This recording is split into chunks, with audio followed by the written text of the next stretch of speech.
قائد نون league قائد کی مولانا فضل الرحمان سے ان کی رہائش گاہ پر ملاقات ہوئی ہے۔ نواز شریف نے مولانا فضل الرحمان کی خوش دامد کے انتقال پر تعزیت کی ہے اور دونوں رہنماؤں کے درمیان ملکی سیاسی معاملات پر گفتگو کی گئی۔ ملاقات کے بعد مولانا فضل الرحمان کا کہنا تھا کہ طے ہوا ہے کہ آئندہ بھی مل کر چلا جائے گا، انتخابی معاملات میں بھی ایڈجسٹمنٹ ہوگی۔ بلاول بھٹو زرداری کے بیانات پر تبصرہ کیا کہ بچے اور بڑے کی بات میں فرق ہوتا ہے، سیاست بچوں کے حوالے نہیں کرنی چاہیے۔ انہوں نے پی ٹی آئی کو سیاسی جماعت ماننے سے ہی انکار کر دیا۔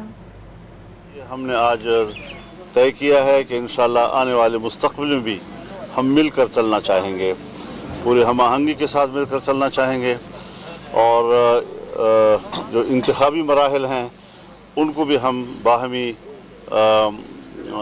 مفاہمت کے ساتھ اور ایڈجسٹمنٹ کے ساتھ ہم آگے بڑھنا چاہیں گے، ایک دوسرے کے ساتھ قریب تر رہتے ہوئے۔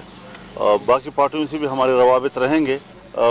بزرگ کی اور بچے کی سوچ میں جو فرق ہوتا ہے وہی فرق ہمیں گفتگو میں اور بیانات میں نظر آ رہا ہے، اور ہماری سیاست بچوں کے حوالے نہیں ہونا چاہیے۔ پہلا پیغام تو انہوں نے اپنے والد کو دیا ہے، تو اور ان کی والدہ حیات ہوتی پھر کیا کرتے؟ پی ٹی آئی میرے نظر میں صرف ایک پارٹی نہیں ہے، نہ وہ پاکستان کی پارٹی ہے، نہ وہ پاکستان سے مخلص ہے۔